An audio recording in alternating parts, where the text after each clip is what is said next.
I'm rolling. William Russell, playwright, songwriter of the parish. You were there. What was the Mersey sound? What was the Mersey sound? Oh, that's... it was unique because it was infused with an innate love by the practitioners of black music, be it rhythm and blues, be it the blues, mostly rhythm and blues. And it was determinedly and awkwardly of the place. It was a Mersey music. I mean, I wouldn't say a Liverpool music because it straddled both sides of the river. But it was a hybrid that was uniquely Merseyside. And it didn't look to London in any sense. There was a dogged kind of refusal to try to do what London was doing. I mean, there was no manifesto. I don't think anybody had any kind of political notion about what they were doing. I think Liverpoolians just do, what they like, what they feel, with no regard to trying to make it in the charts or all those kind of things. They weren't trying to chase the charts. I thought just occurred to me, I lost it. Maybe it'll come back a bit later. Other cities were doing similar things. It could have been Geordie Beat because there was a great scene happening at the same time in Newcastle. There was a great Manchester scene.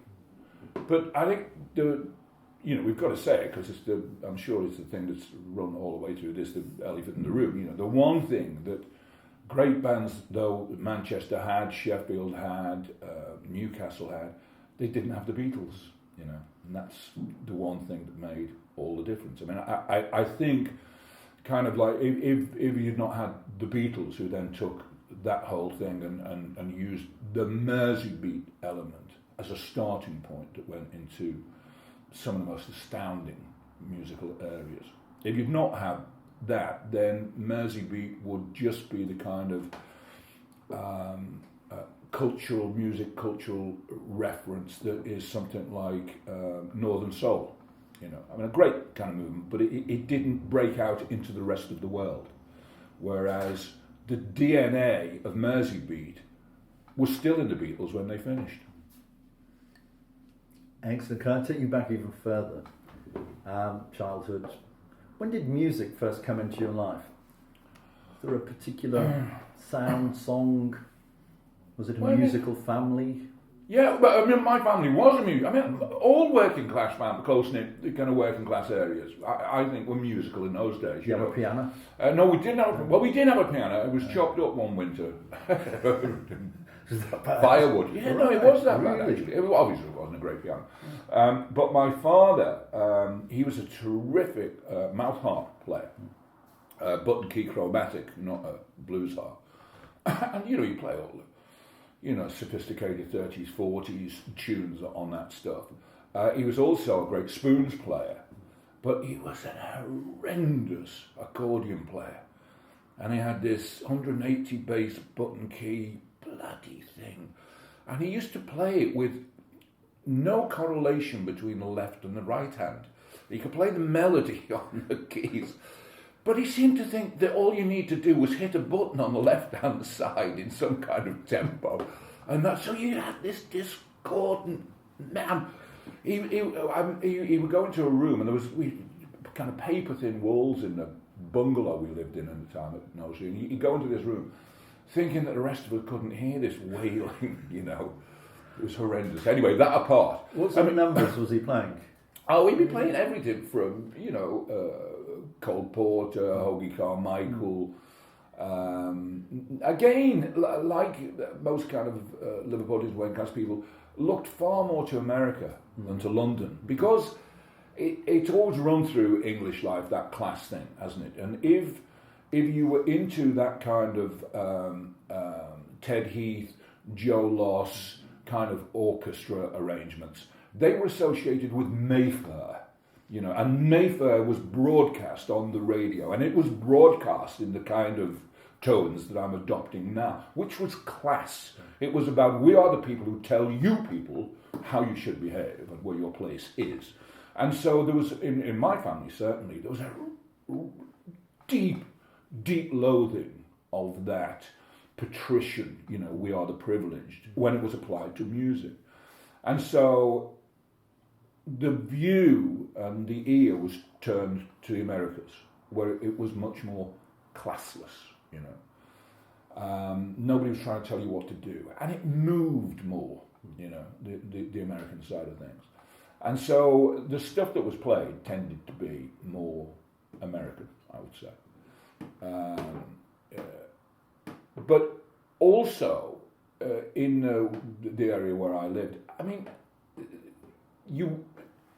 every other house but two had a piano, and there was always somebody who could play a bit of piano. So even if we weren't in our house, music would be being made. It was just around in those days. This is pre-television, really. There was television, but this is pre-1953, where, when the cup final and the coronation encouraged the nation to go TV. And of course, even when TV started, it closed down at 7 o'clock in the evening. It was, so you still had to make your own entertainment, and people did. And I remember in those days, there was a thing called street singers. You're probably too young to remember those. People would, walk down the middle of a suburban street, usually with a semi-trained or even trained operatic voice, and sing some of the great arias of the day. And it was a way of busking, and you'd go out and give them money, and it was fantastic. I had some fantastic singers, to my drunks these days, don't we? There'd be drunks, there'd be Hasmode. and I remember I was in hospital for a while with a thing called nephritis, kidney thing. Nothing now, treated with antibiotics, but in those days I was doing.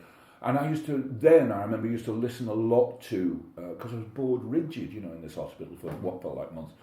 And I used to listen to all the hits of the day. Oh, My Papa, 20 Tiny Fingers, 20 Tiny, those kind of, Valderie, Valdera. What were you tuning into? You never have a machine gun when you need one. I don't know, would it have been the Light programme? I wasn't tuning into it. It was on the, the hospital system. And then I very early got into, I must have been 8, 9, and I got into Buddy Holly.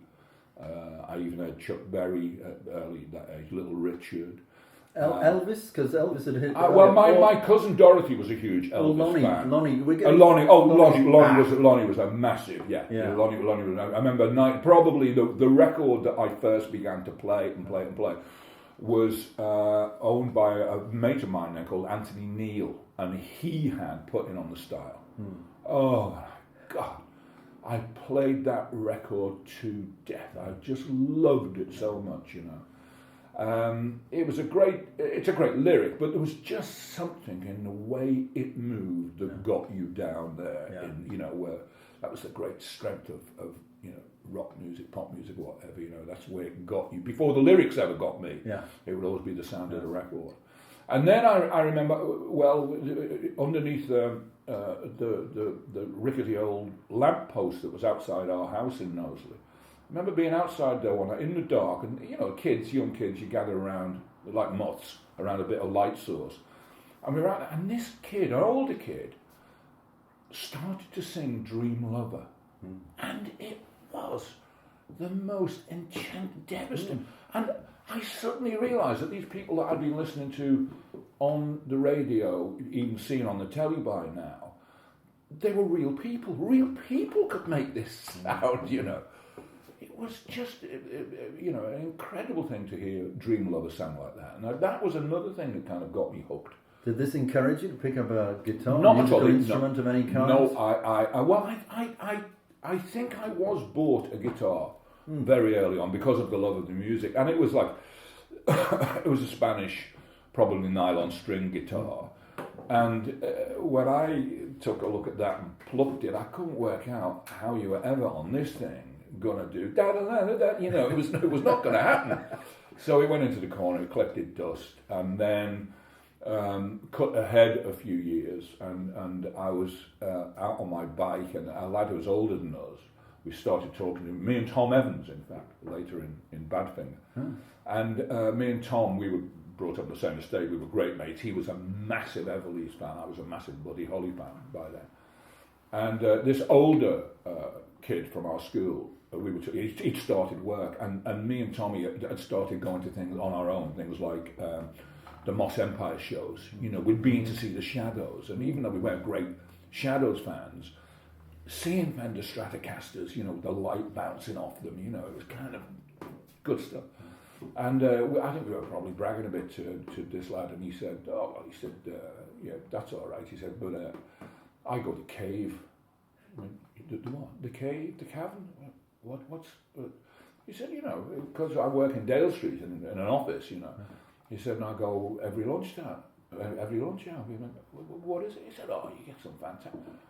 And the idea that 6 miles from where we lived, there would be a place in which people were playing without it being in a big theatre and organised and 10 people on the bill. I mean, the thought had just never occurred to two 14-year-old boys.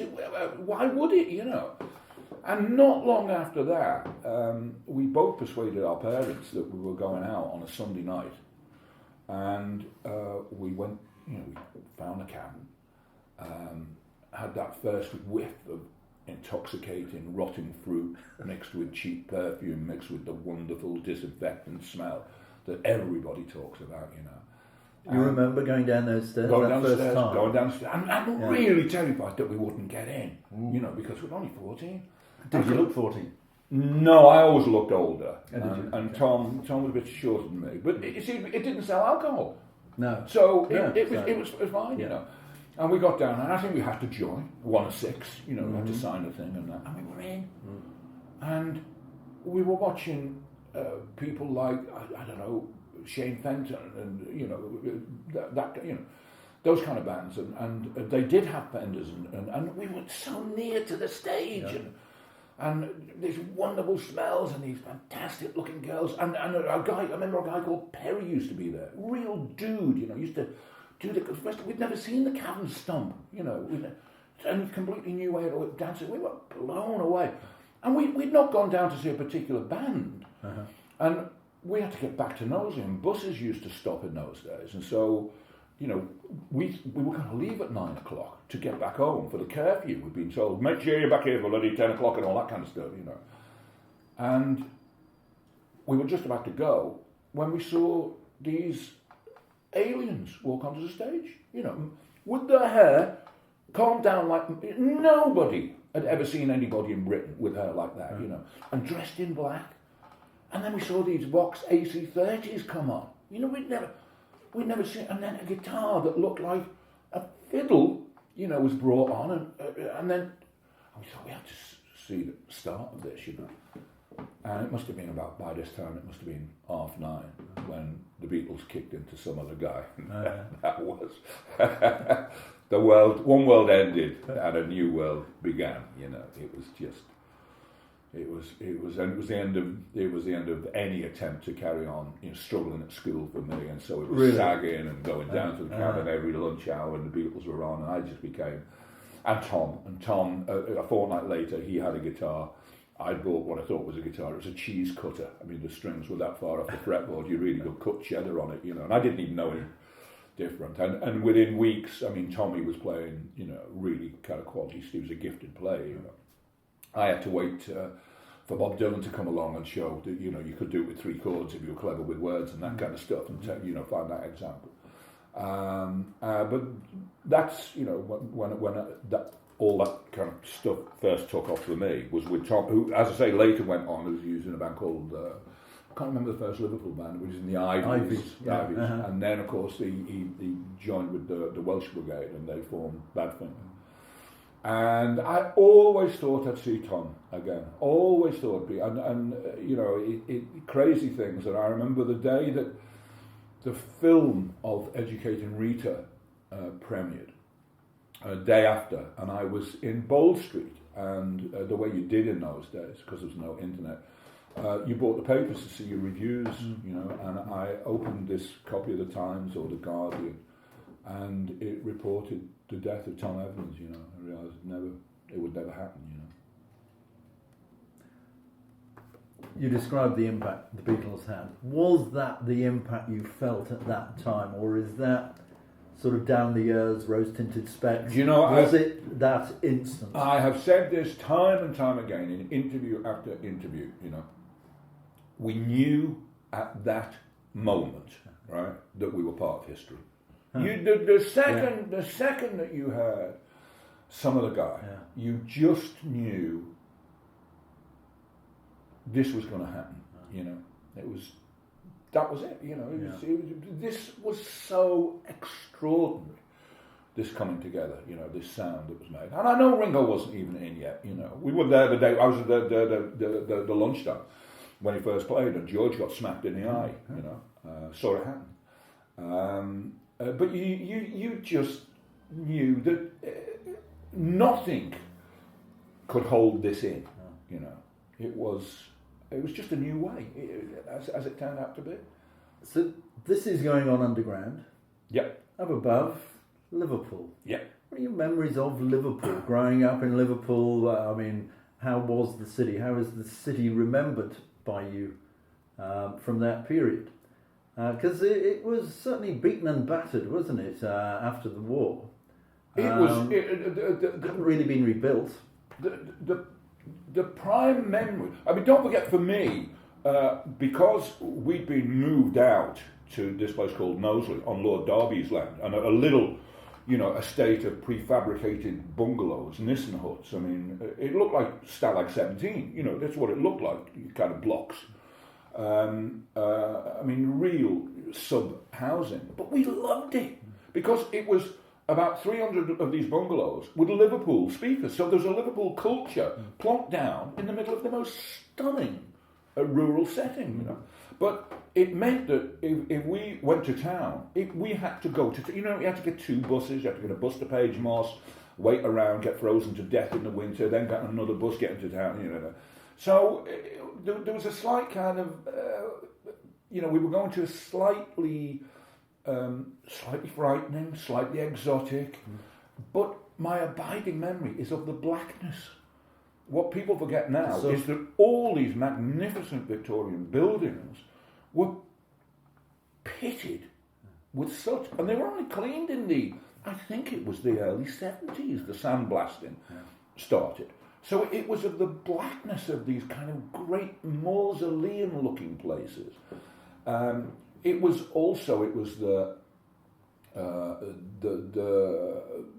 the hustle and the bustle and the busyness of it. I remember there used to be rush hours in those days. Certain times when if you got on a bus, it would take 20 minutes just to get out of the centre of town. You know, it was a much busier place.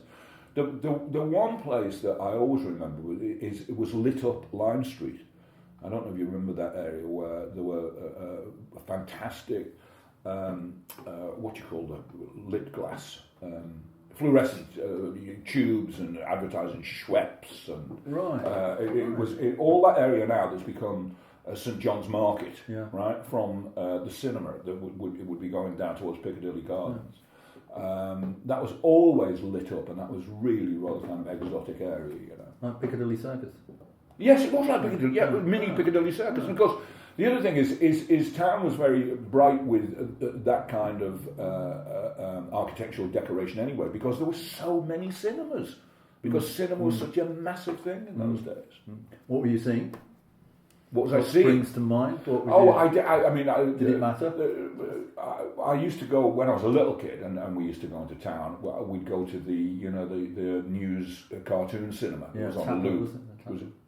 There was Tatler and the JC, I think it was. Okay. But I think they became porn places when they became the Tatler and the JC and all this trying to survive.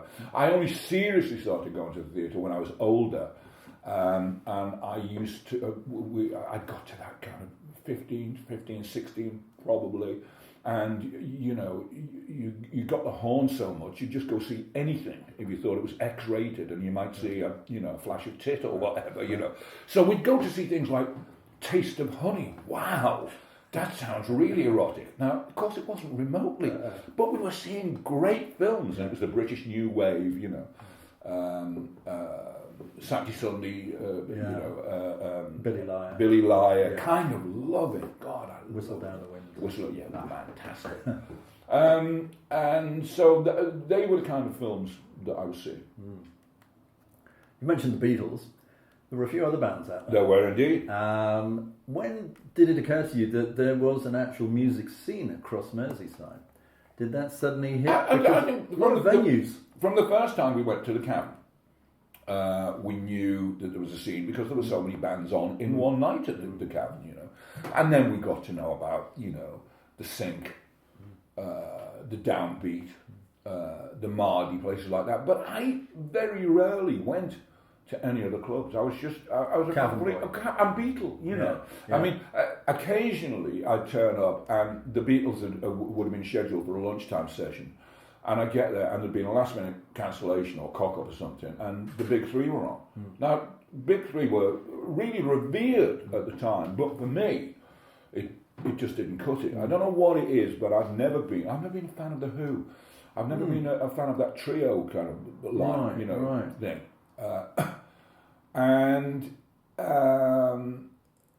Who would I remember the Hollies were always terrific at the Cavern. Strangely, because you didn't have much trouble with people who came from London. Joe Brown was always fantastic at the Cavern, you know. He used to play a piece by Grieg. It was in the Hall of the Mountain King. Right. For his intro, you know, and he was always great. Jerry, of course, was. I mean, I would always stay with Jerry because it was, you know, the musicianship in that band was something, and he was, you know, very gifted. Is very gifted singer and player. But once it all took off, by '63, by the time the Cavern had become discovered, I was kind of out of there. I mean, it's that, you know, snobbery of youth. You know, it's no longer hip. Yeah. Right. If people, because I used to go into school. I mean, for my GCE, as it was in those days, my com was the only O level that I got in English. I wrote an essay called "A Group Called the Beatles," and you know, when I told other kids what I'd written, they pissed themselves laughing. The name Beatles wasn't known, and the idea that a group would be called the Beatles, it just sounded, you know, kind of daft to them, really. Do you still have that piece? No, I don't, because it went to the Examiner, and I always did wonder if, you know, the Examiner marked this 6 months later, thought, oh, I see, you know. But you know, when it got to the point where the people who used to deride me for talking about, and Tom Evans and people like that, you know, used to deride us for like this stuff, when they started appearing in the queue at the Cavern, you know, I thought, yeah, I'm off.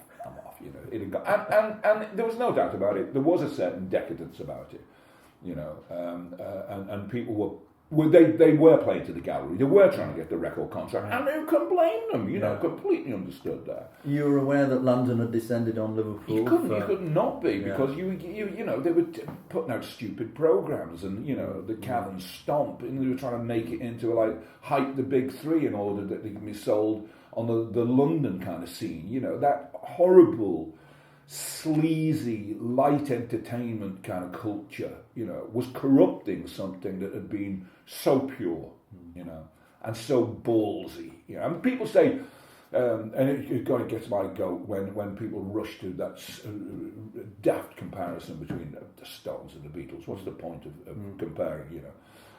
But they talk about the Beatles as being a pop band, you know, the Stones being a rock band.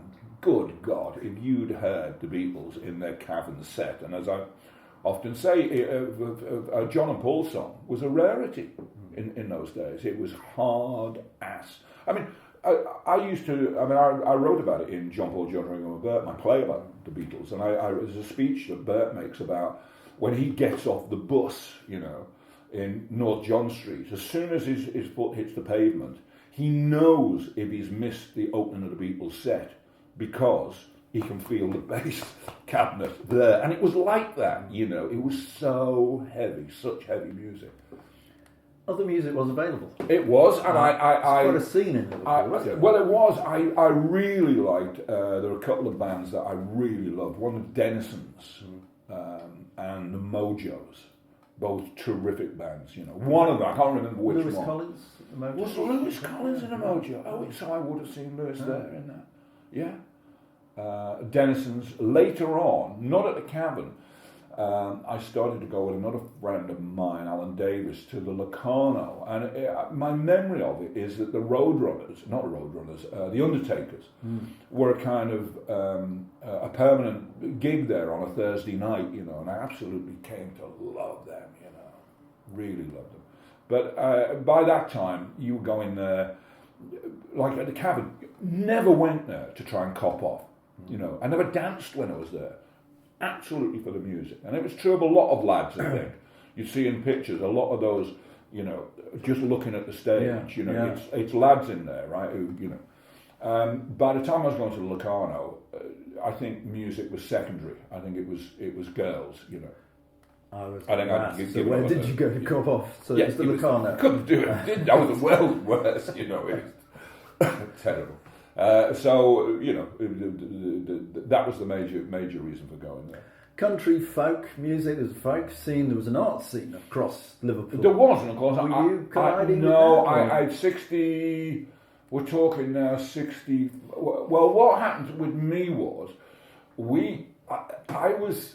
I got into 64, we're talking about, and I kind of, for me, as I say, it had all become a bit decadent, right? And because I'd had probably Peter, Paul and Mary, right, was my first move into folk music. And what really grabbed me was that lovely finger-picking style of guitar that Paul and Peter Yarrow did. And Mary Travis had a great voice, but it was that finger-picking thing. And so I was kind of starting to explore that. You picked up a guitar again? I picked up a guitar again. Not with any great seriousness or purpose, but I was walking through Knowsley Village one night, and I'd just been dumped by a girl, and it was my first big heartbreak. And there were some lads sitting on one of the benches. It was kind of autumn time, and it was a decent night. And they had a guitar with them. One of them, Dave Bell, who I'd known from school, Albert Gedman, who knew him from our estate. We weren't great mates, Brian, and we just got talking the way you do, you know. And I said, "Can I have a go with the guitar?" So I had a go with the guitar, and they were well impressed. And I'd never really impressed other players before, but I was better, you know, at that point. And I think I'd done a bit of finger picking, you know, and they were well like, "Do you want to like join us? You know, join our group?" And so, you know, it kind of saved me from this heartbreak in it, you know. And we started going to rehearsals in the Knowsley Cricket Club, the back room there. And after a couple of rehearsals in which we were trying to do rock and roll, and I think somebody's homemade amp blew up and went on fire and all that. And Dave Bell was a smashing singer, and he had a leaning towards folk music. I think we'd had a gab about it. And I said, why don't we just try doing some acoustic, you know? And I think Albert still had a big semi-acoustic electric guitar now. But at least you could hear it, because it was a semi. And so we started to do a couple of things like that. And then very fortuitously, that weekend, they weren't persuaded, but that weekend we went to see the Animals on a big package show at the Empire. And there was also, do you remember the Baron Knight? I do. Was it the Baron Knight? With Duke Dumont. And I was chatting to him a few weeks back. Right. Well, as part of their set, they did, if memory serves, they did Don't Think Twice, It's All Right. And they finger-picked it on Alecki guitars, you know. And everyone was knocked out by it. And then Eric Burden, the Animals, came on, and he went, we're going to do a tune now we got from Bob Dylan, right? And it's called The House of the Rising Sun, you know. And it wasn't out on record. Well, you can imagine, we were all blown up. And so the conversation going back on the bus was like, that's what I'm on about. Yeah. You know, that's folk music. And so everyone thought, well, let's give it a go, you know. So we started, I think we got the Peter, Paul and Mary album. We did things like Lemon Tree. I got hold of Another Side of Bob Dylan. So we started doing it in Me Babe. And we see a few kind of down by the riverside and stuff like that. And then shortly after that, we started to get bookings in not in rock clubs, but in working men's clubs. There was a plethora of social clubs then. You know, every factory had its own social club. You know, the Biscuit Factory Social Club, this social club, Warwick Road. And they used to have, on a Sunday, somewhere over in Everton, they used to have a showcase thing. So every young act would go down, boozing away like buggery, you know. And the booking agents for that kind of circuit would line up. And my dad was managing us. And we got, the first time we were there, we got about, because it just coincided with the folk boom, you know. It came above the rate, Trini Lopez doing If I Had a Hammer and stuff like that, you know. And so it was in vogue. And so we got booked, we were called the Movers, we got booked to play these dive kind of social clubs. Usually, again, kind of Sunday lunchtime or Sunday evening as the opening act. So we'd go on with tambourine and, you know, janky guitars and all that kind of stuff and do a 20-minute set, you know, and then for, I don't know, 20 quid between us or something like that on your way. But it was a good kind of training circuit, you know. Yeah. But we'd go out on the weekend as a group of mates. And we'd go, again, trying to cop off and that. We'd go to places like the Peppermint Lounge. And I hated it because, you know, again, I'd been part of the scene when it was at its best. Yeah. And now it was just, you know, and it was all becoming glitzy and commercialised and Americanised and all that kind of stuff. And one Saturday night, I never forget, Dave Bell and I had found out there was a folk club beneath Sampson and Barlow's restaurant on London Road. And we knew it didn't play American folk music. We knew it was a kind of English folk music that we, I think, had tried to introduce into the band, and they'd gone, nah, you know, a bit too hardcore folk. And there was a conversation, me and Dave saying, I'm not going to Peppermint in the Lounge. We want to go to Samson Barlow's. And I remember, never forget one of the rest of the band saying, well, I'm not going listening to no cow shit music. And that was the end of the band. You know, me and Dave went down to Samson and Barlow's, walked in, there's a great guy who I ended up in the band with, a great guy from Ireland called John Cunning, doing songs. And it was, you know, some of it took a bit of listening, because after his first two songs, he put the guitar down and sang without any accompaniment. I mean, that was such an alien concept if you come from the world that we'd come from. But from then on, I was right into the folk scene then, and we recruited a fabulous guitar player, a younger lad than us called Derek Edwards, and Derek joined myself and Dave, and I was writing lots of parodies and comic songs by then, and somebody put my name down at a Spinners Club. I was there one night, and Gregson as well, and suddenly I was announced as doing a floor spot, and I was cacking it. Solo. And I borrowed Mick Grove's guitar. You know, I'd never held a guitar that cost more than 20 quid before. I had a bloody Gibson in my hand, you know. And I started to sing this comic song about Kirby, and gales of laughter, you know. But I was shaking when we got down. Do you remember any of the lines? Yeah, I'm not going to tell you. You know, you get away with it in those days, not today, you know. And so next week I was back again with 2 new songs written, and you know, and then I took Dave and Derek down. We did a couple of floor spots, and then not long after that, we got approached by Colin Brown, who had a cafe, the only folk cafe that I've ever known of that was outside of London, in Brooks Alley, down near the old post office pub, and it had an acoustic guitar in there, and all the folkies would kind of just use it as their cafe during the day. And you could hang around for hours, have chips and egg, cup of coffee, take the guitar down. First time I walked in, there was a guy playing Angie. I was just blown away. Mike, I forget his second name. I've never heard Angie before, you know, it was just incredible. And we'd started to have a bit of success. The Spinners had asked us to make a guest appearance on one of their shows at the Philharmonic. You know, 2,000 people. Big gig, yeah. And we got a gig Christian Aid Week playing the Cathedral, you know, 2000s, right. You know. So we were making, and Colin asked us if we'd run a club in the Green Moose. So the 3 of us started this club on a Thursday night, 2 quid between us. So it was, you know, 10 bob each and 10 bob for the petrol Was it humour? I mean, what humorous songs and okay. traditional songs by Right. then, a mix of and my very wordy kind of social comment songs. I played in my backyard yesterday, and bottle of gin on the table, wrist slashing before Morrissey was even a glimmer in his parents' eyes. I was writing real wrist slashing dirges with all the zeal of youth, trying to change the world and all that kind of stuff. Along with as I say, comic songs, love songs, and things like that. And it was a great, the Moose was a great scene. It was terrific, and we saw, because there were at that time in the Merseyside area,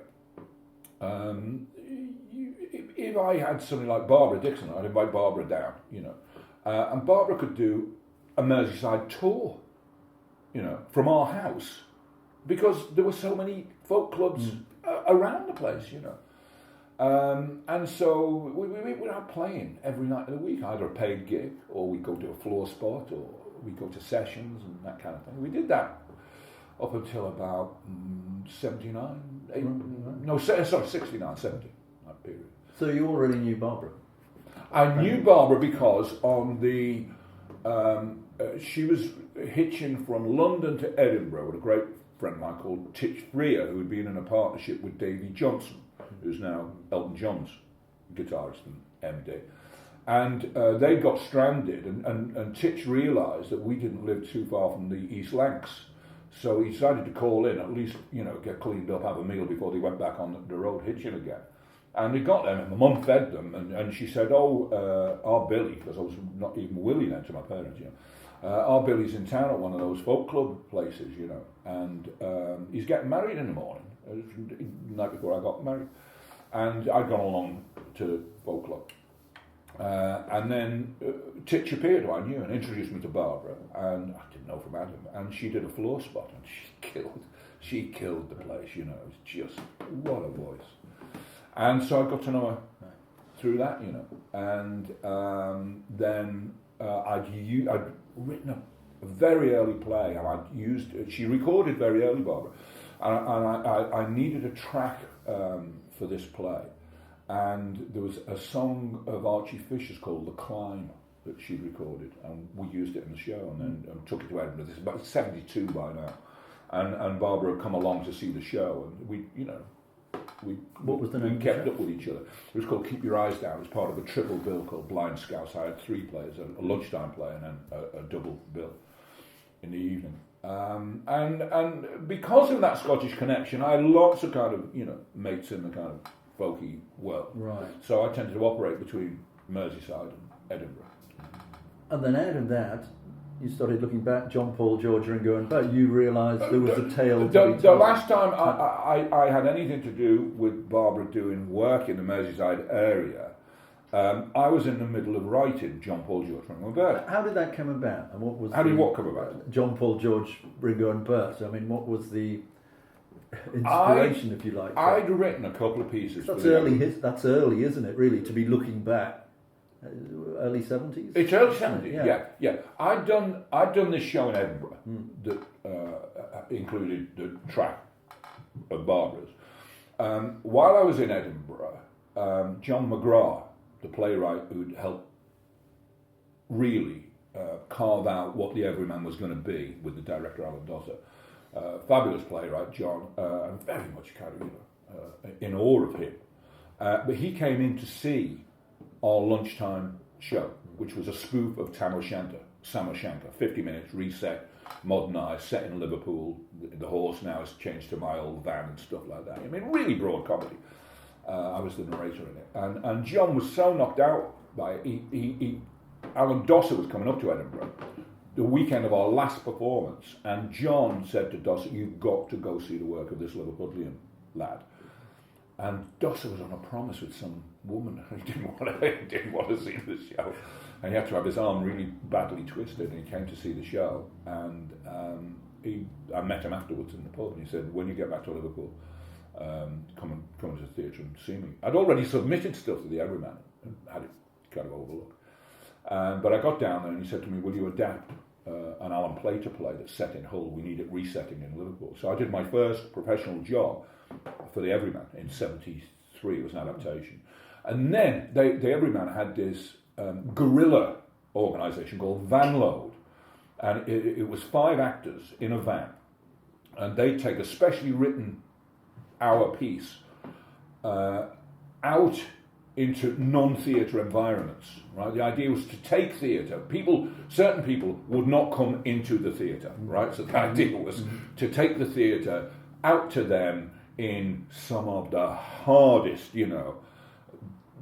most hardened drinking dens, clubs and pubs of Merseyside, and just do a show. The idea being that you'd light the spark of culture and these people would then come into the theatre. I mean, it was so well intentioned, but so off its head when you think about it, Some of these people, looking at this play going on, what's that racket over there, when's it going to stop, I mean, there are people like, Anthony Sher doing this, Peter Bostleswade, Julie Walters,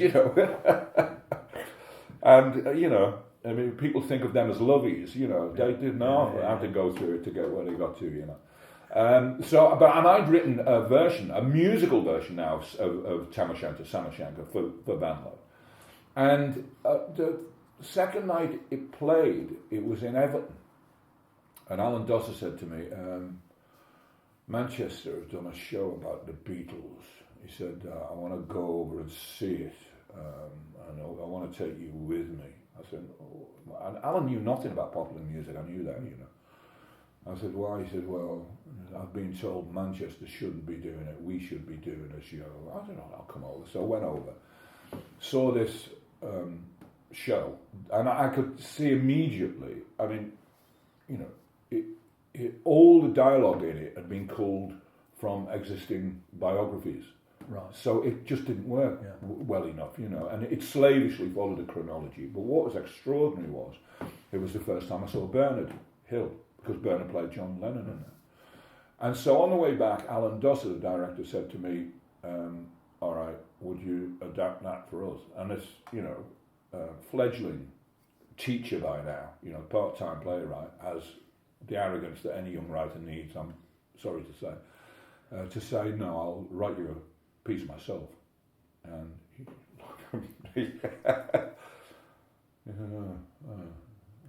I said, what you don't realise is that I'm completely steeped in where that play comes from, I mean, it's in my DNA, and I started to tell him about some of this stuff, and by the time we got back to Liverpool, he was obviously convinced, and I didn't know at the time, that this was a massive call for, he had to go to the board, because it was the most expensive show that they'd ever done.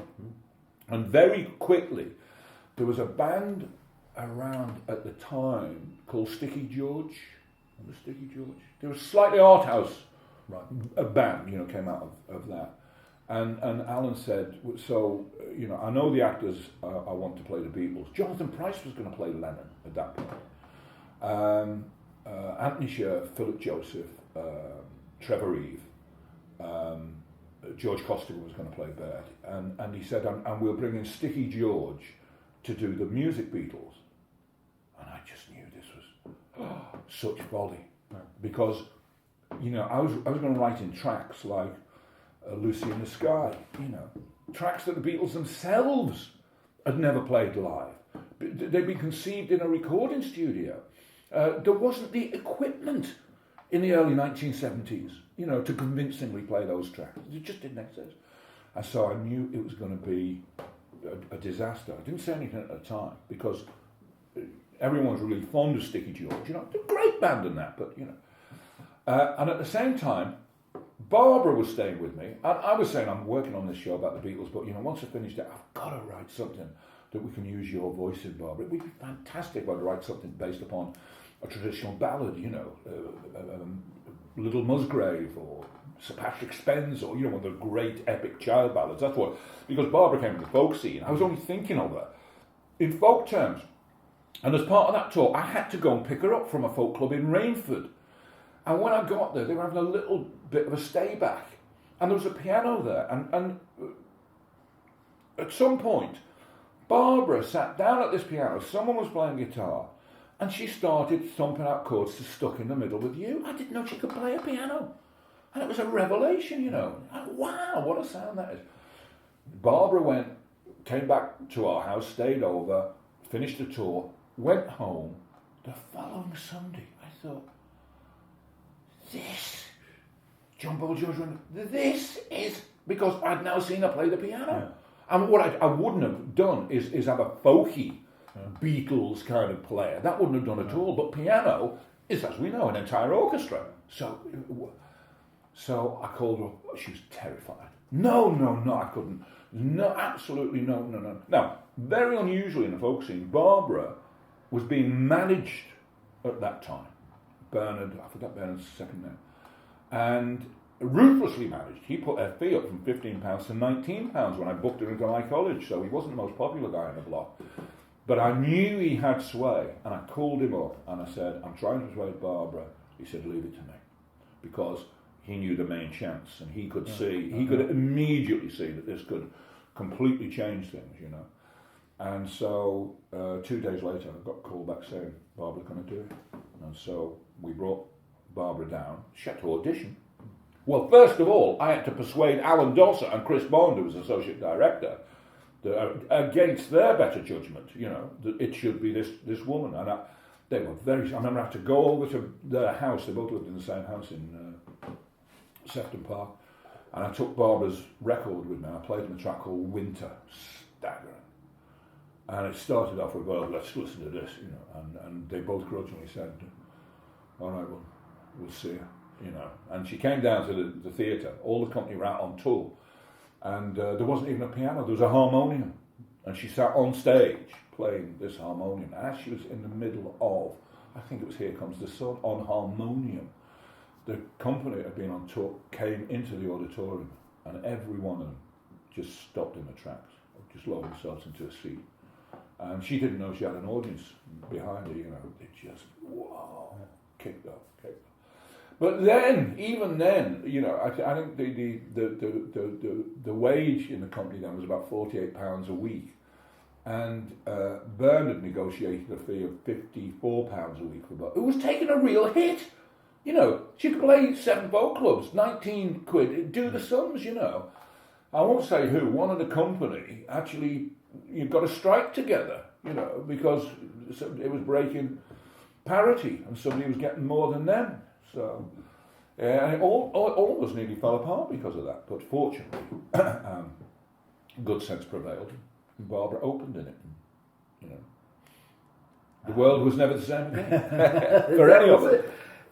One thing you haven't mentioned there, I mean, I'm assuming Apple must have been aware of what you were doing. No, we didn't tell anyone. No, we didn't. Is that the trick? We didn't apply for rights to anything. Well, I didn't. Because that could have been a problem. And it could, massive so problem. Avoid the problem. So everyone just completely avoided the problem. As soon as we opened, I remember being locked in the bistro, you know, and there were, you know, threatening letters being pushed through. Right. And what happened, of course, was as soon as the show opened and it became known in London, producers swooped down. I was approaching them. Is your name Willy Russell? Yeah. In my pocket, I have £2,000 in cash, which I will hand over to you now for the rights of. I mean, it was sleazy. I'd been around the block on the folk scene, so I knew you didn't. Even though I'd yet to meet my new agent, Peggy Ramsey. I knew that he didn't behave like that. And I said to Alan Dosser, I said to this guy, excuse me a second, I said, this guy, he threw him out, literally threw him out, you know. And then... you still have the rights. Still completely have the rights. Good. But we didn't have the rights to the music. And the one producer amongst all these producers who worked it out was Robert Stigwood, right? So Robert, without even coming to Liverpool, right, is head of theatre, Bob Swash, who then became my producer. Lovely, lovely man, and not at all like these rather second-hand car salesman producers. A lovely man. Bob had seen the show and loved the show. So on Bob's recommendation of the show, Robert Stigwood went straight to ATV. ATV then controlled the music. Lou Grade, right? And Robert did a deal to secure the tracks that were in the show. So he then came up to see the show with my agent, I was meeting her for the first time, who'd also brought in the great play producer Michael Codron, because Peggy didn't trust Stigwood on his own because he had a bit of a reputation, you know. In fact, in retrospect, it would have been much better if it had not been a co-production between Stigwood and Michael Codron. I think everybody would have been better in soul, because we got lost between the two, old school and Robert a bit rapacious, a bit kind of rock and roll, And but because he now had the music rights stitched up, it was never spelled out, we're making you an offer you can't refuse, but there was an element of that. And so what happened was the division became, as it would be, I was the writer of the book and of the two pastiche songs of mine, and John Lennon and Paul McCartney were composer-lyricists. So my royalty then was split 50-50, 50 for me, writer of the book, and 50% went to ATB. And that's how the deal was done. Did they ever come to see it, any of the Beatles? The last matinee, George Harrison went to see it at the Lyric Inn, and had a dreadful time because the audience knew he was in and spent most of the time. Now, he left at the interval, and he very gracefully said that the reason he left was by the time it got to the interval, there were more people turning around staring at him than the poor actors on stage. But I did read somewhere along the line that he hated it, and I've got no, problem with that at all. I'd hate it if I saw myself portrayed in that way, It would be, I see myself if somebody writes a feature piece on me in a newspaper, and I just don't recognise myself.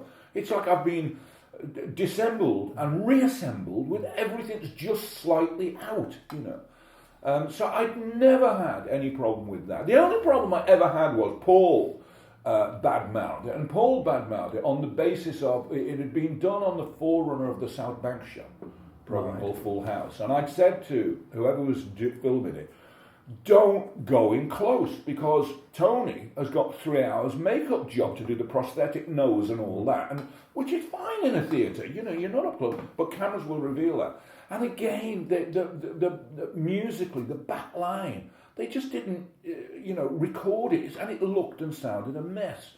And it included a scene, taken out of context, in which it appears that Paul is breaking up the group. Well, I knew my Beatle history. I knew that John Lennon had left the group before anybody had, and all that kind of stuff, But Paul took exception to that, and he kicked off in an interview, and he said, da-da-da-da-da, written by this little fella from Liverpool. A little fella, So I thought, okay. And of course, to me, they were tall. They were gods, because you used to see them, And years later, when I had I'd written a film called Band on the Run, and it had not got made because, again, Beatles had taken objection to it, and they could stop the release of this putative film in America. They couldn't in Britain. Was this connected to Band on the Run, Paul's? I took this was prior to my writing Band on the Run. Actually, this is how that came about. What had I done? I was doing I know what it was. I was doing Merseybeat Park in London, follow-up play to John Paul Jones and Albert, and I'd done an interview for the Sunday Times about Merseybeat Park, right? And I know what it was. I'd written a screenplay of John Paul, George, Ringo and Bert, and that's what they stopped because they said you'll never release it. And of course they had no truck with Stigwood, because Stigwood had famously said to them, "You're next on my shopping list or something. I'll get you." Nems or something. Yeah. And they really took against him. So. This film was in pre-production when the plug was completely pulled. Again, I completely understood. I had no problem with that. And for the first time during this Merseybeat Park interview, I told that story. Not in a whinging way at all. Paul read it. Okay. I was staying at a house in Barnes. I was down with the flu. I had to be out my bed from the house next door. Not everyone had a phone in those days. There's a phone call for Willy. Willy come and say, I thought my show was in trouble, so it's to do with rehearsals and that. I'd better get out. Hi, it's Paul. Paul McCartney. Put the phone down. Classic thing. Go back to bed. Some kid comes out. He's on the phone again. Listen, it's Paul. You know what you said about me in the paper? I went, oh, hold on, I didn't say what did I said, I think you've got the wrong end of the stick anyway, Paul, because I didn't, it wasn't. So I said, have you ever read the script? Anyway, he invites me round to St John's Wood, to the house, And I get over the flu. I go to the house, walk up the steps to the door. Door opens and I'm like that, waiting for this really tall guy to come out after me. And he was in his stocking feet as well. Fella from Liverpool. Well, he's certainly not my height, so I didn't mention the little fella from Liverpool. I think the point's been made, hasn't it? So and we had a lovely time, and I got to know Linda for the first time then, who I loved. And we kind of made contact. And then later on, I got a call from Brian Brolly, who was head of MPL at that time, asking me to go meet with Paul about... Paul wanted to do a movie with Wings, wanted a movie writing. And the result of that was that I went up to Scotland, spent a week at the farm. Paul was... had the Rack studio up there and was working on an album, Wings' last album, called Back to the Egg, which I have to say, it's been battered a bit since that album, but if you'd been there listening to some of those mixes before it got, I think, over-mixed, I think it was just a bit over-egged, unfortunate pun. But it has some fantastic stuff on it. And I when I was there, I floated various ideas for movies, and then I'd remembered, of course, when Wings had started off, doing that hit and run thing.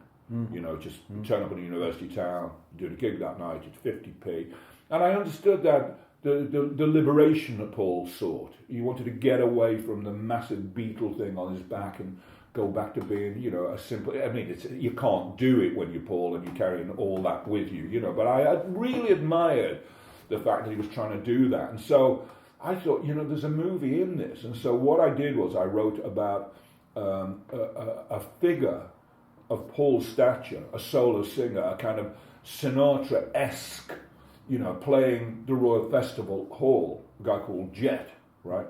And that's Paul. And at the same time that he's playing the Albert Hall with his big band and all that kind of stuff, he goes off for a costume change mid-number. And at the same time, you see this really punk, hard little band playing in a pub where a fight breaks out. And the meanest one in this band is the woman, Linda, who smacks this guy in the mouth, the whole thing kicks off and and they have to get out of this place, they have to get into the van and get down the motorway. And you cut back to the Royal Albert Hall, and all the quick change dresses are there and he just keeps walking, and he just walks. And the band's still playing and he just keeps walking. And you see him just getting to the roller. And of course, the next thing is you're in a service cafe, and there's this band, licking their wounds, having not been paid this gig and all that, and they look across and they see him, and he gets to the till, right, with his cup of coffee, and of course, he's not got a penny on him, and he goes to the girl, sorry about this, you know who I am? She goes, well, I haven't got a clue, mate. I haven't got a clue. You don't have to pay for your coffee. And of course, Denny Lane goes over and says, you're all right, mate, here, and pays for his coffee. So he ends up joining them, and that's the move, the kick-off for the movie. Which, we had a reading of it, me, Paul, and Mike Ockran, who wrote it, but now dragged Mike in because he didn't want to do it on my own, to be honest. And why? Because I knew the world of rock and roll and the world of film is so alien to what I did. I'm a writer, right, and writing in that way. And so I knew there would be moments when I'd want someone to talk to about it who was there, because I was going to go through some difficult... film's difficult for a writer anyway. Rock and roll, all the shots were being called by, So I was already having to cope with things like, if we have a white horse in that... And I go, the white horse ain't going to happen, So I wanted somebody on my side, I'm afraid. Moments like that. Sorry, I don't know where I was going before that. Anyway, so So the film's written. We had a couple of readings of it. Paul was carrying on mixing. He'd moved down to the south now. Was working in a castle on the album, doing the videos for the album. We had another couple of meetings about the movie. It was all going well. Then Paul is on tour. I'd kind of forgotten the project, really, when I get a call from Paul at home one morning saying, "Where are you?" So I said, "What do you mean?" He said, "You know, we're at the press conference at the Royal Court." He said, "I'm going to announce the movie." I said, "Say?" He said, "Band on the Run." He said, "I'm going to announce it." I said, when are you going to film it?" He said, "When we get back from Japan." I said, "Hold on. You've got at least a year's pre-production before this movie." "No, don't be a suit. Come on, you know." I said, it's not magical mystery tour, Paul. No. I'm thinking, this is. So I go down to the press conference, you know, and was it mentioned? I don't think it was mentioned, actually. I don't know why, but it wasn't mentioned. And so I went to the gig that night. It was a smashing. Remember, I got a ticket for Carol Ann Duffy. Carol Ann was with Adrian still at the time, and Adrian was there as well. And I got on with the rest of my life. Paul did the tour. Paul went to Japan. He got to customs. They opened the bag and they found some. And whilst he had a couple of weeks in the nick there, he decided he'd taken the Wings project as far, which I thought was a very good decision, because one of the difficulties for us had been, of course, was writing parts for these. Basically, Lawrence and Steve, fantastic players, but they were session players. You know what I mean? They didn't have any identifiable character that you could write. So they were fairly thin written parts. Denny was great, you know, and the role for Linda. But I'm beginning to weary with the sound of my own voice too. And this ain't going to make the cut, because you must have more material. Superb. This is fascinating to hear. So it didn't happen. And indeed, John didn't happen. No. John Paul, George, Ringo and Bert hasn't happened for a long time, has it? No, it hasn't. Is there a reason for that? But this is going to be the last one, right? Because I'm going to. Yeah, no, don't worry. Yes, no, absolutely. What happened with John Paul, George, Ringo and Bert was we had the agreement, of course, with ATV that I mentioned earlier, and so it was perfectly possible to produce it. Although we had to, just as a footnote, we'd had to take out, that was as a result of George coming to see it, we had to take out. There's a lovely moment where I inserted, when the Beatles are at their absolute low. I know where it's going to be, because this sent chills through my spine. In the bleak midwinter. In the bleak midwinter. Which segues into Here Comes the Sun. And George pulled it because, of course, it wasn't covered by the Northern Songs Agreement by ATV. It was his own publishing, and so we had to replace it with Good Day Sunshine, with great track, but not the same. But as long as it was an ATV controlled song, we were okay. And thereafter there were a few productions because it was licensable. But shortly after that, ATV sold it on to Michael Jackson. And people would apply to do it and would not be able to get clearance for the music. Now, I have no idea, I never inquired as to why that was, but I've always wondered if there was a specific agreement that they wouldn't, because it was never, even when Michael Jackson had it, nothing was ever licensed for advertising, commercials, which is kind of unusual in that, thank goodness it didn't and it wasn't. So maybe some would, and then of course it all ended up in hock to, was it Pepsi or Coke? Nike got one of the songs, I think. Yeah, at some point. And one of the big record companies or publishing companies, and I don't know where the stuff is now. I mean, trying to trace them, that's gone into that copyright merry-go-round is a nightmare.